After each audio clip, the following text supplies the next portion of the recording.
जय श्री राम मित्रों। नवरात्रि के 9 दिनों में माँ दुर्गा के अलग अलग स्वरूपों की उपासना की जाती है। नवरात्रि में अष्टमी और नवमी तिथि के दिन कन्या पूजन भी किया जाता है। इस बार नवरात्रि का आरंभ 9 अप्रैल से हुआ है और 17 अप्रैल को इसका समापन होगा। आइए जानते हैं चैत्र नवरात्रि की महाअष्टमी और नवमी कब है। आइए सबसे पहले जानते हैं कि कब है महाअष्टमी। चैत्र नवरात्रि की अष्टमी तिथि को महाअष्टमी कहा जाता है।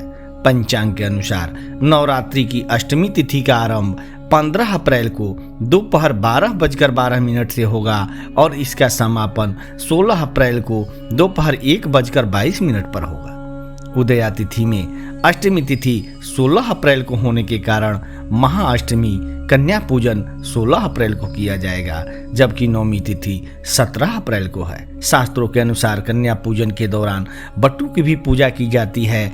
कन्या पूजन के दौरान कन्याओं को खाना आदि खिलाने के साथ साथ उन्हें उपहार आदि भी दिया जाता है। साथ ही बटू की भी पूजा की जाती है। कन्या पूजन के दौरान कन्याओं को लाल कपड़े में थोड़े से चावल के साथ 1 रुपये का सिक्का अवश्य देना चाहिए। ऐसा करने से माँ लक्ष्मी का वास आपके घर में हमेशा बना रहेगा। आइए जान लेते हैं अब कन्याओं के महत्व। शास्त्रों के अनुसार कन्या पूजन में 2 से 10 साल तक कन्याओं का विशेष महत्व बताया गया है।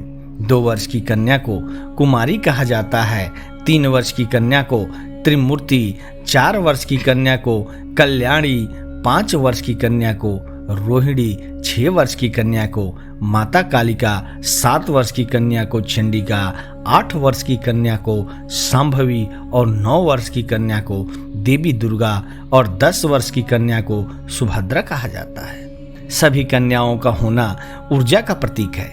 9 कन्याओं के साथ एक बट्टू को जरूर बैठाएं। ऐसा करने से घर में माँ दुर्गा का वास होता है और परिवार में सुख समृद्धि बनी रहती है। कन्या पूजन में कुछ बातों का ध्यान भी रखना चाहिए।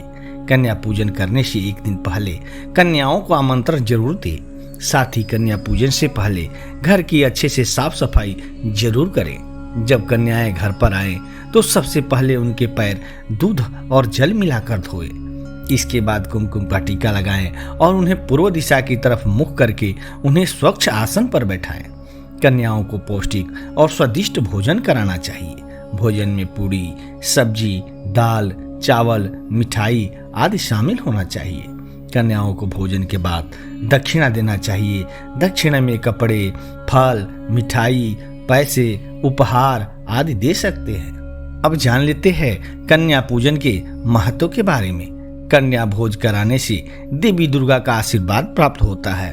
कन्या भोज कराने से पापों का नाश होता है और पुण्य प्राप्त होता है। इससे मनोकामनाएं पूर्ण होती है, सुख समृद्धि आती है और संतान प्राप्ति की इच्छा रखने वाले भक्तों को भी कन्या भोज कराने से लाभ होता है।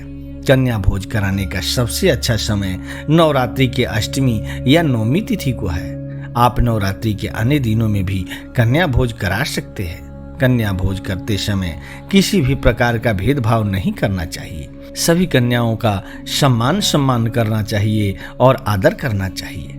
मित्रों, यह जानकारी आपको कैसा लगा? अगर आपको अच्छा लगा हो तो प्लीज चैनल को सब्सक्राइब करके एक लाइक जरूर करना। धन्यवाद।